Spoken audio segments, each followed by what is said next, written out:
Bienvenue dans les chroniques d'un sommeil en PLS. Installe-toi confortablement. Ce soir, je vais te raconter une histoire. Si tu t'endors avant la fin, ma mission est accomplie. Mais si ton cerveau refuse encore de se mettre en veille, alors il ne te reste plus qu'une chose à faire. Résoudre l'énigme. Bonne nuit ou bonne enquête. Les chroniques d'un sommeil en PLS. Épisode 3, la maison Blackwood. Le chapitre 1, les invités. Avant de commencer cette histoire, j'ai une question pour toi. Cette nuit, quelqu'un va être assassiné. Le meurtrier est déjà présent. Tu entendras tous les indices avant la fin. Aucun ne sera caché. Alors écoute bien, parce qu'au chapitre 9, je te demanderai d'accuser quelqu'un. Et si tu te trompes, tu découvriras pourquoi. Bonne chance. Le GPS annonça enfin. Vous êtes arrivé à destination. Simon coupa le moteur de sa voiture. Devant lui, une immense grille en fer forgé se dessinait dans la brume. Derrière, le manoir Blackwood semblait surgir d'un autre siècle. Des dizaines de fenêtres. Une façade envahie de lierre.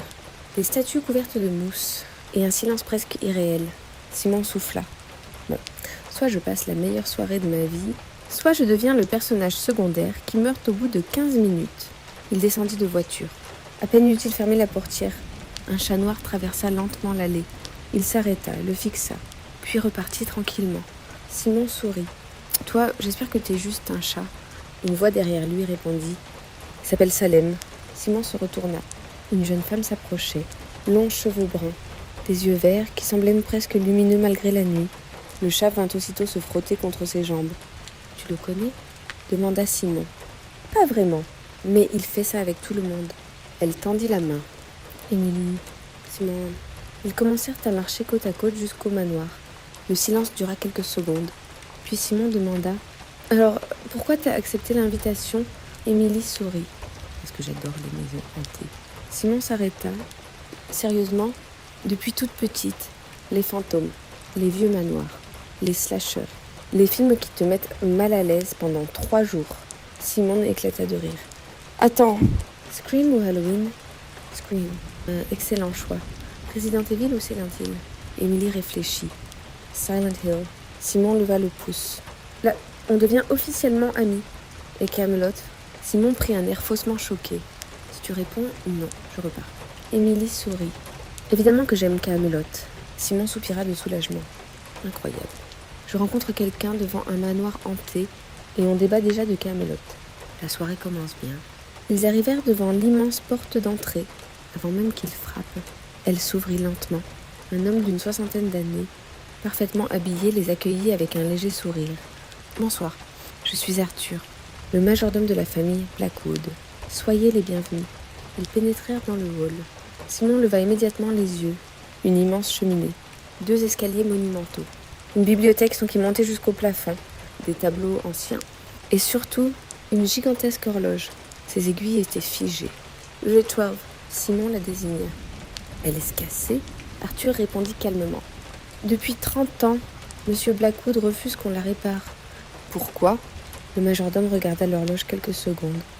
Il dit que certaines heures ne doivent jamais être oubliées. » Simon échangea un regard avec Émilie. Bon, ça c'est typiquement la phrase qu'on entend juste avant qu'il se passe. Quelque chose de bizarre. Émilie étouffa un rire. Peu à peu, les autres invités arrivèrent. Un homme d'une 50aine d'années, très droit, se présenta comme commissaire de police. Une femme élégante expliqua qu'elle était médium. Un jeune homme posa immédiatement une caméra sur son épaule. « J'ai 2 millions d'abonnés. Je couvre uniquement les lieux hantés. » Simon murmura à Émilie. « On a trouvé celui qui va dire « Les amis, n'oubliez pas de vous abonner. » Émilie éclata de rire. Enfin, un homme d'une 40aine d'années s'approcha. Lunettes rondes. Fest and Fate, un carnet débordant de notes sous le bras.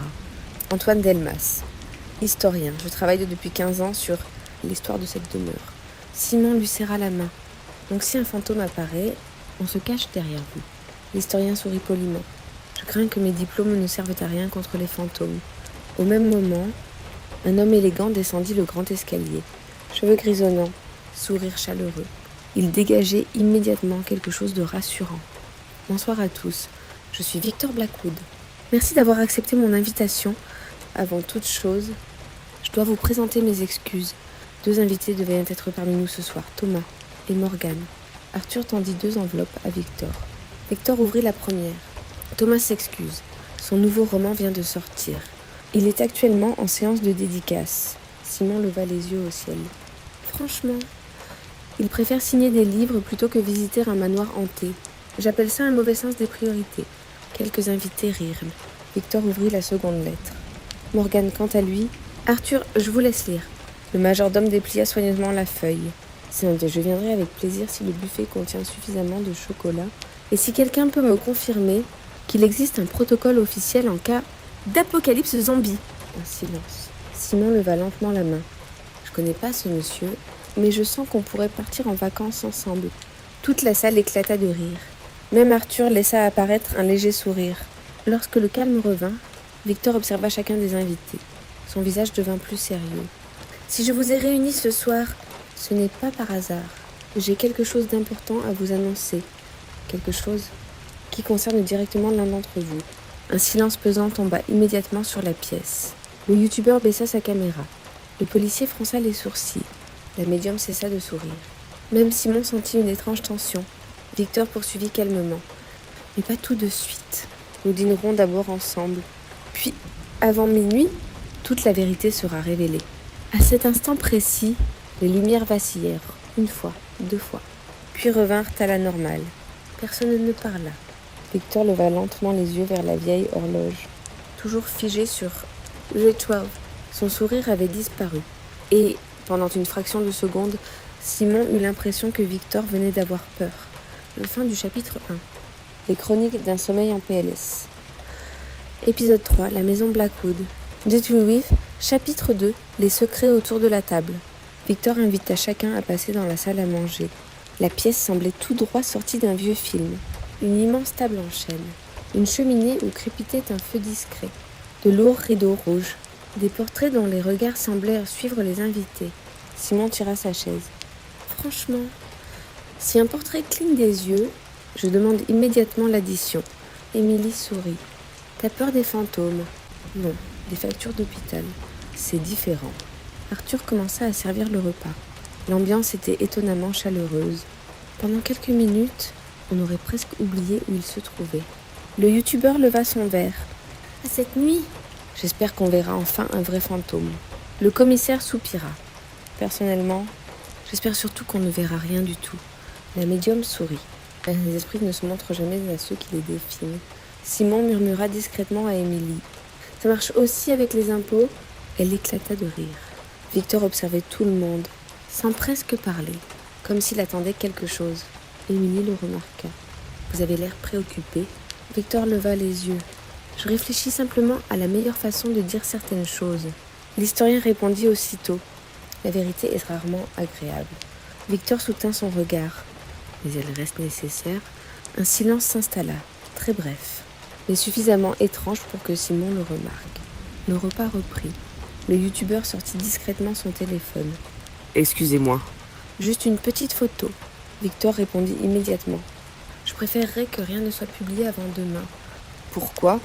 Victor hésita une seconde. Parce que demain, tout sera différent. Le youtubeur rangea son téléphone. Le commissaire observa Victor. Vous attendez quelque chose de précis ce soir? Victor répondit calmement. Oui, des aveux. Plus personne ne parla. Même Simon cessa de plaisanter. Arthur continua de servir les assiettes, comme si cette phrase était parfaitement normale. Après quelques secondes, Simon rompit enfin le silence. Alors, je sais pas vous... Mais quand quelqu'un dit qu'il attend des aveux, en général, je vérifie immédiatement que j'ai bien payé mes impôts. Quelques rires détendirent l'atmosphère. Victor sourit. Rassurez-vous, je ne suis ni juge, ni policier. Le commissaire leva son verre. Merci, ça m'arrange. Victor regarda lentement chacun des invités. Je pense simplement que nous portons tous quelque chose. Une erreur, un regret, un mensonge parfois, une vérité que nous préférerions oublier. Simon échangea un regard avec Émilie. Pour la première fois depuis leur arrivée, la soirée ressemblait moins à une visite qu'à un étrange interrogatoire. Et cette impression ne faisait que commencer. Fin du chapitre 2. Les chroniques d'un sommeil en PLS. Épisode 3, la maison Blackwood. Livreur, chapitre 3, la visite. Une fois le dîner terminé, Victor se leva. Comme promis, je vais vous faire visiter le manoir. Arthur prit une vieille lanterne. Même si l'électricité fonctionnait, la lumière chaude de la flamme rendait les lieux beaucoup plus inquiétants. Simon observa Émilie. Je suis le seul à trouver qu'une lanterne, c'est jamais bon signe. Oui, dans les films d'horreur, ça finit toujours mal. Ils traversèrent plusieurs salons. Des centaines de livres anciens remplissèrent la bibliothèque. L'historien ne quittait presque jamais les rayonnages des yeux. « Cette collection est exceptionnelle », murmura-t-il. Victor répondit simplement. « Oui, certaines pièces sont uniques. » L'historien hocha la tête, comme s'il le savait déjà. Simon nota ce détail, sans y penser davantage. Ils poursuivirent. Victor ouvrit une porte. Voici la chapelle familiale. La pièce était minuscule, silencieuse. La médium s'immobilisa. Elle ferma les yeux quelques secondes. Il y a une présence. Le commissaire soupira. Ou un courant d'air. Simon murmura. Franchement, j'espère très fort que c'est le courant d'air. Le groupe continua. Ils arrivèrent devant une longue galerie.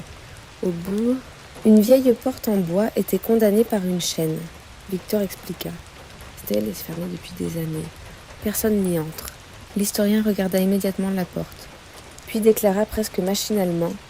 Derrière se trouve l'ancien bureau. Victor fronça légèrement les sourcils. Comment le savez-vous ? L'historien sembla surpris par sa propre réponse. Les anciens plans, sans doute. Victor continua la visite. Mais Simon remarqua une chose. Victor observait désormais l'historien beaucoup plus qu'au début de la soirée. Ils descendirent ensuite dans la cave. L'air y était beaucoup plus froid. Le youtubeur filmait absolument tout. Cette séquence va faire un carton. Simon sourit. Si un fantôme apparaît, pense à filmer en paysage. On verra au moins toute la scène. Émilie éclata de rire. Au même instant, toutes les lumières s'éteignirent. Le noir, complet, 3 longues secondes. Puis, la lumière revint. Personne n'avait bougé. Arthur leva les yeux vers le plafond. Les générateurs commençaient à fatiguer. Le commissaire acquiesça. Voilà une explication parfaitement logique. La médium resta silencieuse. Simon regarda Émilie. « Tu sais quoi ? Je préfère largement croire le générateur. » Ils remontèrent vers le grand salon. Victor consulta discrètement sa montre. 22 heures. Il referma lentement son téléphone. Puis annonça. « Excusez-moi quelques minutes. Je dois aller chercher quelque chose. » Une chose que vous méritez tous de voir. Il quitta la pièce. Simon observa la vieille horloge. Toujours bloquée sur le 12, sans savoir pourquoi. Il sentit un léger malaise, comme si le véritable début de cette nuit venait seulement de commencer. Fin du chapitre 3. Les chroniques d'un sommeil en PLS. Épisode 3. La maison Blackwood. Chapitre 4. Le cri. Victor venait de disparaître derrière la grande porte du salon. Le silence retomba presque aussitôt. Simon regarda sa montre. « Vous croyez qu'il prépare un effet spécial ?» Le youtubeur sourit. « Honnêtement, j'espère. Ça ferait une excellente vidéo. » Le commissaire croisa les bras. « J'espère surtout qu'il ne joue pas avec notre patience. » Arthur resta parfaitement immobile, comme s'il attendait lui aussi le retour de son employeur. Les minutes passaient. 1, puis 2. Puis 5. Émilie finit par regarder Arthur. « Monsieur Blackwood met longtemps. » Le majordome répondit calmement. Ce n'est pas dans ses habitudes. Le commissaire consulta sa montre. Je vais aller voir. Arthur acquiesça. Je vous accompagne. Ils quittèrent le salon. Le reste du groupe resta immobile. Personne ne parlait plus. Même Simon semblait moins détendu. Il se pencha vers Émilie. J'aime pas ce silence. Elle répondit doucement. Et moi non plus. Soudain, un bruit sourd résonna à l'étage, comme quelque chose qui tombait lourdement sur le parquet. Le youtubeur leva immédiatement sa caméra. « Vous avez entendu ?» Le commissaire cria depuis le couloir. « Arthur, par ici !» Les invités se levèrent d'un seul mouvement. Simon et Émilie suivirent les autres dans le grand escalier. Au bout du couloir, une porte était entr'ouverte. Arthur s'arrêta net. Son visage venait de perdre toutes ses couleurs. Le commissaire poussa lentement la porte. Puis, il resta figé. Personne n'osa entrer. Simon aperçut enfin la pièce. Victor Blackwood était allongé sur le sol, immobile. Une large tache rouge s'étendait sous lui. Émilie porta instinctivement une main à sa bouche. Le youtubeur baissa lentement sa caméra. Plus personne n'avait envie de filmer. Le commissaire s'agenouilla immédiatement. Il vérifia le pouls. Long silence. Puis il releva lentement la tête. Il est mort. Ces 3 mots semblèrent absorber tout le bruit du manoir. Même le vent paraissait s'être arrêté. Simon murmura presque malgré lui. C'était pas censé se passer comme ça. Arthur recula d'un pas, visiblement bouleversé. Le commissaire se releva. Sa voix avait complètement changé. Plus calme, plus froide. À partir de maintenant, personne ne touche à rien. Personne ne quitte cette maison. Il sortit son téléphone. Aucun réseau. Il essaya une deuxième fois. Toujours rien. Arthur regarda par la fenêtre, le visage fermé. Le pont, tout le monde s'approcha. À travers la pluie, on distinguait à peine la route. L'ancien pont de pierre venait de s'effondrer. Le torrent emportait déjà plusieurs blocs. Arthur murmura. Plus personne ne peut partir. Le commissaire rangea son téléphone, puis regarda lentement chacun des invités. Alors écoutez-moi bien. Le meurtrier est forcément dans cette maison. Et il est probablement dans cette pièce. Un frisson parcourut tout le groupe. Pour la première fois depuis le début de la soirée, tout le monde regardait désormais les autres avec méfiance. Même Simon. Fin du chapitre 4. Les chroniques d'un sommeil en PLS. Épisode 3. La maison Blackwood. Baudugreur, chapitre 5. Les premiers mensonges. Personne ne bougeait. Le commissaire ferma lentement la porte de la chambre. À partir de maintenant, vous restez tous ensemble. Plus personne ne circule seul dans le manoir. Est-ce bien compris ? Tout le monde acquiesça. Arthur prit une profonde inspiration. Je vais préparer le petit salon. Nous serons plus au calme. Quelques minutes plus tard, les 7 survivants étaient assis autour d'une table. Le silence devenait presque insupportable. Simon finit par souffler. Bon, je crois qu'on peut officiellement dire que la soirée a légèrement dérapé. Personne ne rit. Même lui baissa les yeux. Le commissaire prit un carnet. Nous allons reprendre depuis le début. Monsieur Blackwood quitte le salon. Qui l'a vu en dernier ? Arthur répondit immédiatement. Moi, je lui ai indiqué où se trouvait le dossier qu'il souhaitait récupérer. Le commissaire nota, puis regarda l'historien. Vous ? Je suis resté dans la bibliothèque. Je consultais quelques ouvrages. Le commissaire écrivit, puis regarda la médium. Et vous ? Je suis retourné quelques minutes dans la chapelle. Le commissaire leva un sourcil. Pourquoi ? Pour être seul. Le youtubeur prit la parole. Moi, je filmais le couloir. Le commissaire tendit aussitôt la main. Votre caméra. Le youtubeur hésita, puis la donna. Le commissaire parcourut rapidement les images. Il fronça les sourcils. Il manque exactement 4 minutes. Le youtubeur pâlit. La batterie, elle s'est coupée. Simon murmura discrètement à Émilie. Évidemment. Le timing est exceptionnel. Le commissaire releva les yeux. Vous trouvez ça drôle ? Simon secoua immédiatement la tête. Non, pas du tout. Le commissaire poursuivit. Monsieur Delmas, vous affirmez être resté dans la bibliothèque. Quel livre lisiez-vous ? L'historien répondit sans hésiter. Les archives de la famille Blackwood. Le commissaire nota, puis referma son carnet. Émilie observait discrètement les réactions de chacun. Quelque chose la dérangeait, sans parvenir encore à mettre le doigt dessus. Le commissaire prit une profonde inspiration. Je vais être très claire. Je pense que plusieurs d'entre vous me cachent quelque chose. Ce n'est peut-être pas lié au meurtre. Mais si vous continuez à mentir, vous allez considérablement compliquer mon travail. Personne ne répondit. Simon regarda lentement tous les invités. Une pensée lui traversa l'esprit. Ils avaient tous le même visage, celui de quelqu'un qui avait peur que son propre secret soit découvert. Et c'était peut-être cela. Le plus inquiétant. Fin du chapitre 5. Les chroniques d'un sommeil en PLS. Épisode 3. La maison Blackwood. Au chapitre 6. Les premiers secrets. Le silence régnait dans le petit salon. On n'entendait plus que la pluie frapper les vitres. Le commissaire referma son carnet. Très bien. Puisque personne ne souhaite être totalement honnête, je vais commencer autrement. Il regarda le youtubeur. Votre caméra. Pourquoi manque-t-il 4 minutes ? Le jeune homme avala difficilement sa salive. Je l'ai arrêté. Pourquoi ? Parce que je voulais filmer une scène plus impressionnante. Le commissaire fronça les sourcils. Expliquez. Le youtubeur baissa les yeux. J'ai entendu un bruit dans le couloir. Je me suis dit que si je coupais l'enregistrement quelques minutes, je pourrais prétendre que la caméra s'était arrêtée toute seule. Simon souffla. Sérieusement ? Le youtubeur haussa les épaules. Les vidéos paranormales, ça marche mieux quand il y a du mystère. Le commissaire le fixa quelques secondes. Donc, vous truquez vos vidéos ? Le silence répondit à sa place. Émilie échangea un regard avec Simon. Le youtubeur n'était pas un meurtrier. Mais il venait d'avouer quelque chose d'important. Il mentait facilement. Le commissaire nota quelques lignes. Merci, ça explique la coupure. Pas le meurtre. Le youtubeur releva brusquement la tête. Attendez! Vous pensez que c'est moi? Je pense seulement que vous avez menti. Ce n'est pas la même chose. Simon murmura à Émilie. Ça, c'est plutôt une bonne phrase. Émilie acquiesça discrètement. Le commissaire se tourna ensuite vers la médium. Madame, à votre tour, vous êtes réellement médium? La jeune femme hésita, longtemps, puis souffla. Non, personne ne répondit. Elle poursuivit. Je fais des spectacles, des conférences. Les gens ont besoin de croire que leurs proches sont encore là. Je leur donne un peu d'espoir. Le commissaire demanda calmement. Donc, vous mentez depuis des années? Oui. Simon observa la réaction des autres. Personne ne semblait choqué, seulement déçu. La médium baissa les yeux. Et je n'ai pas tué Victor. Le commissaire nota une nouvelle fois.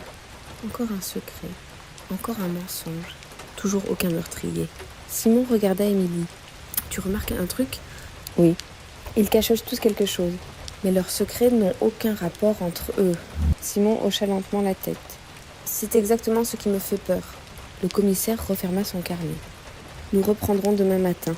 En attendant, personne ne quitte cette pièce sans me prévenir. Tous acquiescèrent. Mais au fond du salon, l'historien n'avait toujours pas prononcé un seul mot. Et Simon commençait à trouver ce silence étrange. Et fin du chapitre 6. Les chroniques d'un sommeil en PLS. Épisode 3. La maison Blackwood. Le fameux chapitre 7. Une phrase de trop. Il était presque minuit. La fatigue commençait à se lire sur tous les visages.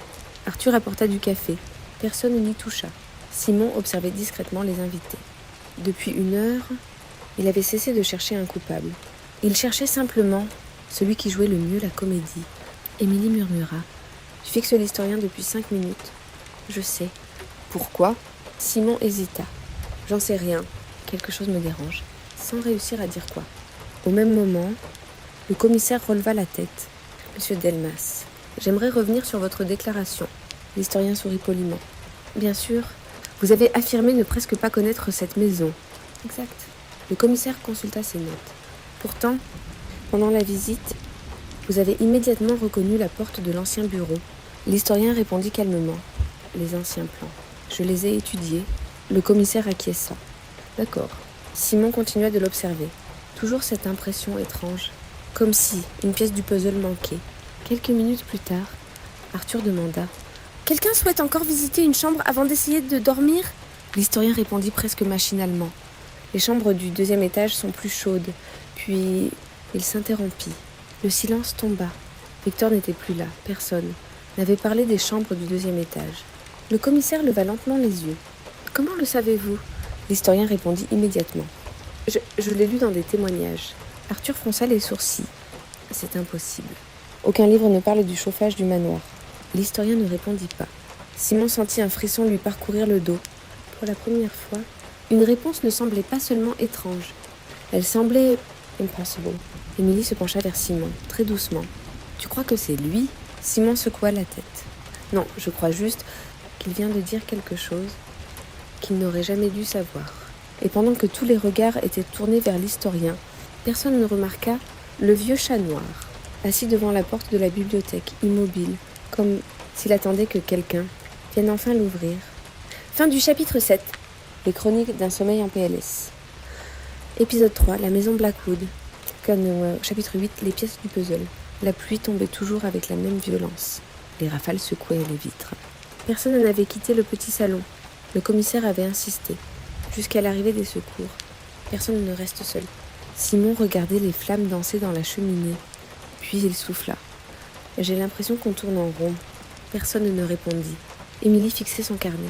Depuis plusieurs minutes, elle avait commencé à écrire tout ce dont elle se souvenait. Chaque phrase, chaque détail, chaque réaction. Simon remarqua son sérieux.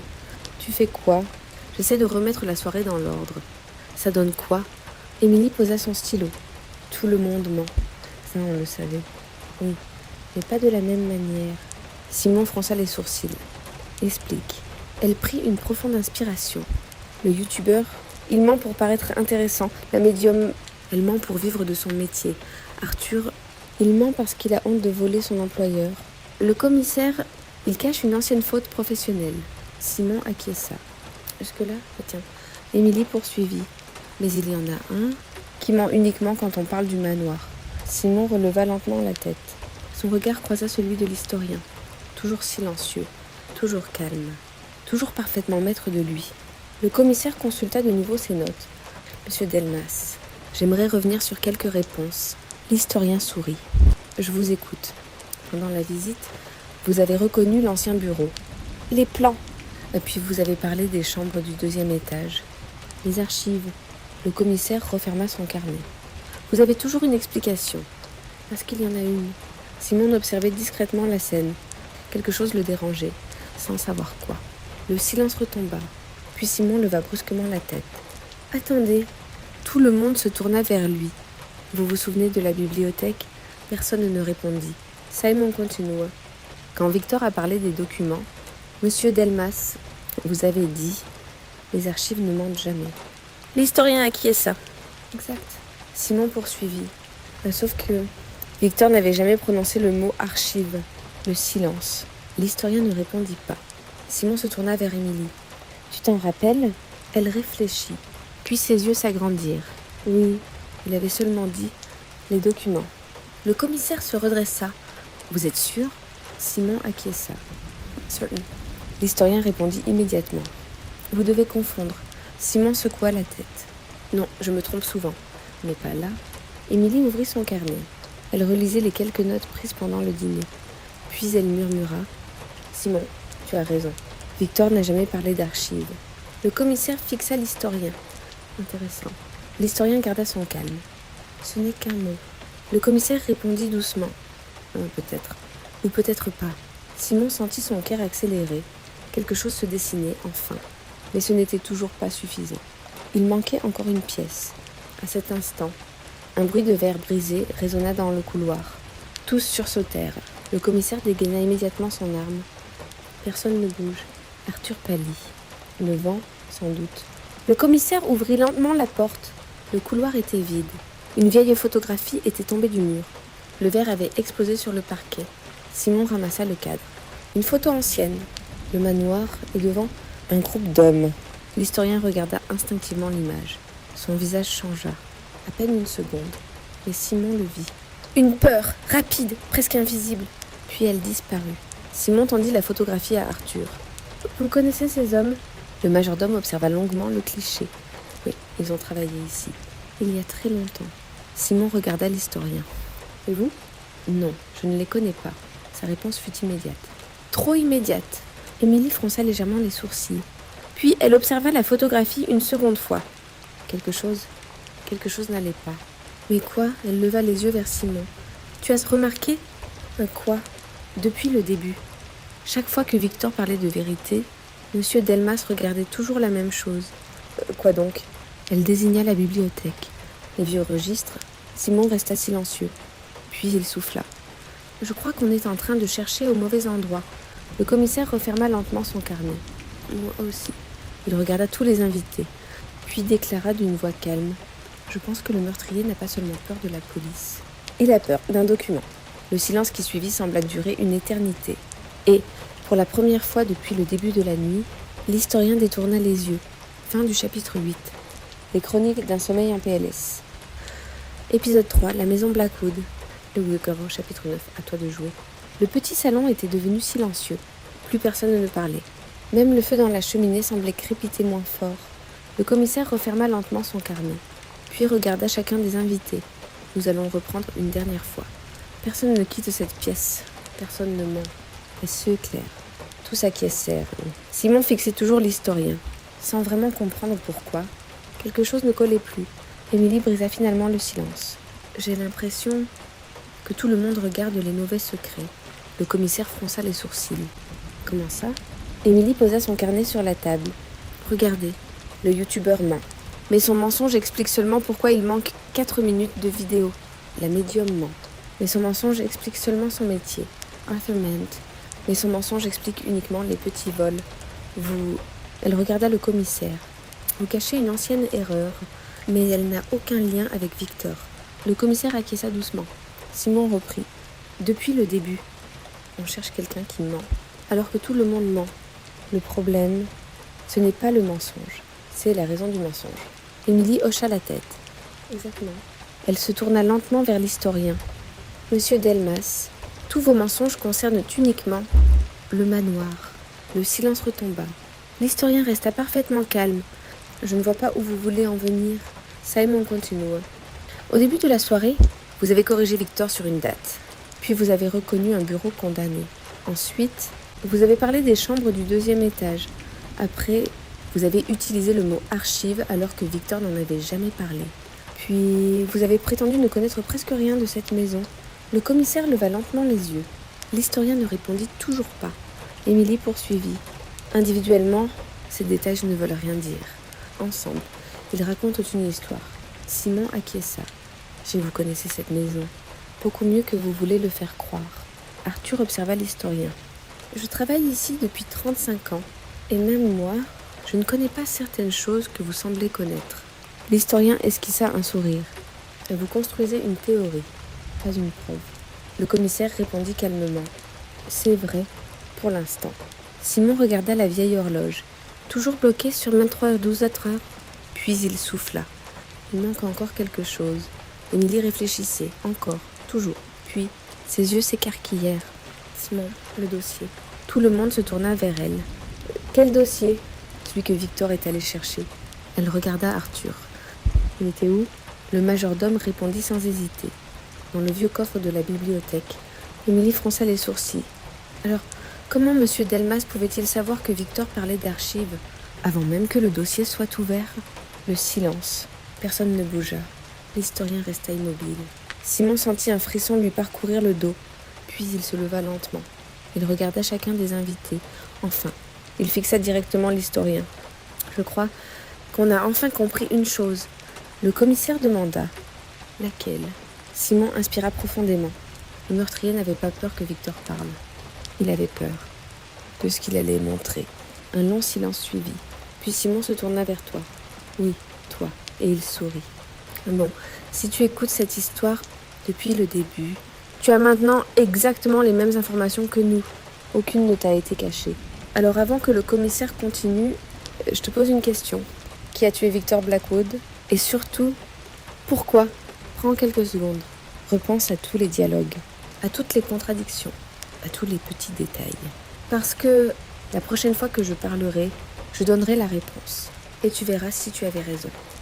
Fin du chapitre 9. Les chroniques d'un sommeil en PLS. Épisode 3. La maison Blackwood. Le vieux gordon, chapitre 10. La vérité. Le silence semblait interminable. Le commissaire observa Simon, puis Émilie. Enfin, l'historien. Très bien, expliquez-moi. Simon inspira profondément. Au début de la soirée, je pensais qu'on cherchait quelqu'un qui mentait. Puis j'ai compris que tout le monde mentait. Le youtubeur, la médium, Arthur, même vous, commissaire. Mais leur mensonge n'avait qu'un seul but, se protéger. Il se tourna vers le youtubeur. Vous truquez vos vidéos, c'est ridicule. Mais ça n'explique pas un meurtre. Le youtubeur baissa les yeux. Simon regarda ensuite la médium. Vous mentez sur vos dons. C'est mal, mais ça ne donne aucune raison de tuer Victor. La jeune femme acquiesça en silence. Puis Simon regarda Arthur. Vous voulez un peu d'argent. Depuis des années, vous aviez honte. Pas envie de tuer votre employeur. Arthur baissa la tête. Simon fit alors quelques pas, très lentement. Puis, il y a eu Monsieur Delmas. L'historien resta parfaitement immobile. Simon poursuivit. Toutes vos mensonges parlent d'une seule chose, le manoir, les archives, les pièces, les anciens plans, toujours le manoir, jamais autre chose. L'historien répondit calmement. Parce que c'est mon métier. Non, parce que vous aviez peur de ce que Victor allait révéler. Le commissaire demanda. Continuez. Simon regarda Émilie. Elle lui fit simplement un signe de tête. Il avait compris la même chose qu'elle. Victor n'a jamais dit qu'il allait révéler des archives. Jamais. Pourtant, vous avez immédiatement parlé d'archives. Pourquoi ? Parce que vous saviez déjà ce que contenait le dossier. L'historien ne répondit pas. Simon continua. Vous avez reconnu un bureau condamné. Vous connaissiez les chambres. Vous connaissiez les vieux registres. Vous connaissiez des détails qu'aucune visite, ni aucun livre, ne pouvait expliquer. Le commissaire se tourna vers Arthur. Les archives étaient-elles accessibles ? Arthur secoua la tête. Non, Monsieur Blackwood gardait le coffre fermé, toujours. Simon reprit. Alors il ne reste qu'une possibilité. Vous avez ouvert ce coffre avant cette nuit. Le silence. Personne n'osait respirer. Le commissaire fixa l'historien. Est-ce vrai ? L'historien esquissa un sourire fatigué. Puis, pour la première fois, il baissa les yeux. Oui, Arthur resta figé. La médium porta une main à sa bouche. Le youtubeur avait complètement oublié sa caméra. Le commissaire demanda doucement. Pourquoi ? L'historien leva lentement la tête. Son regard semblait vide.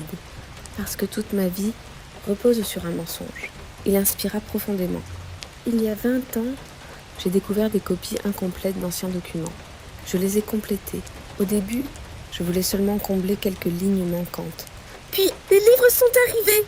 Les conférences, les récompenses, les universités. Tout le monde m'a cru. Victor, lui, a retrouvé les originaux. Les vrais. Il prouvait que j'avais falsifié toute une partie de mes travaux. Simon resta silencieux. L'historien continua. Il m'a dit qu'il remettrait le dossier à la presse demain matin. Tout était terminé. Ma carrière, ma réputation, toute ma vie. Le commissaire demanda. Alors vous l'avez tué ? L'historien ferma les yeux. Oui, quand il était monté chercher le dossier, je l'ai suivi. J'ai essayé de le convaincre. Il a refusé. Il m'a répondu. La vérité finit toujours par sortir. Alors, je l'ai frappé. Le silence tomba. Personne ne parlait. Même la pluie semblait avoir disparu. Après quelques secondes, l'historien murmura. Dès que je l'ai vu tomber, j'ai compris. J'avais détruit ma vie, moi-même. Parce que Victor n'avait encore montré le dossier à personne. Le commissaire fronça les sourcils. Comment ça ? Arthur répondit d'une voix tremblante. Monsieur Blackwood voulait d'abord vous laisser parler. Il espérait que vous avoueriez. Le dossier ne devait être montré. Que si vous refusiez, l'historien resta immobile, le visage vidé de toute émotion. Il murmura simplement « Alors, j'ai tué un homme pour empêcher quelque chose qui n'était peut-être jamais arrivé. » Le commissaire s'approcha, sortit une paire de menottes. « Antoinette Delmas, je vous arrête pour le meurtre de Victor Blackwood. » L'historien tendit les poignets, sans résister. Arthur regarda une dernière fois la vieille horloge, toujours arrêtée sur G12. Puis il souffla. Monsieur Blackwood disait souvent que certaines heures ne devaient jamais être oubliées. Simon demanda doucement. Pourquoi 3h12 ? Arthur esquissa un triste sourire. Parce que c'est l'heure exacte à laquelle sa femme est morte. Depuis ce jour, il a refusé que le temps continue dans cette maison. Le silence retomba. Quelques heures plus tard, les premiers secours arrivèrent enfin. Le pont était de nouveau praticable. Le soleil commençait à se lever. Simon et Émilie quittèrent lentement le manoir. Le chat noir était assis devant la grille, comme à leur arrivée. Simon s'accroupit. Bon, finalement, t'étais vraiment juste un chat. Le chat le regarda quelques secondes, puis partit tranquillement dans la brume. Émilie sourit. Tu sais, je crois qu'on reviendra un jour. Simon la regarda. Dans un manoir hanté ? Non, pour résoudre une autre énigme. Simon éclata de rire. À une seule condition. Laquelle ? Qu'il y ait beaucoup moins de meurtriers et beaucoup plus de chocolat. Émilie secoua la tête en riant. Ils s'éloignèrent. Derrière eux, le manoir Blackwood retrouvait son silence, comme s'il n'avait jamais rien raconté. Alors, avais-tu trouvé le coupable avant Simon et Émilie ? Dis-le en commentaire. Et surtout, ne triche pas. Les prochains enquêteurs comptent sur toi. Et fin de l'épisode 3.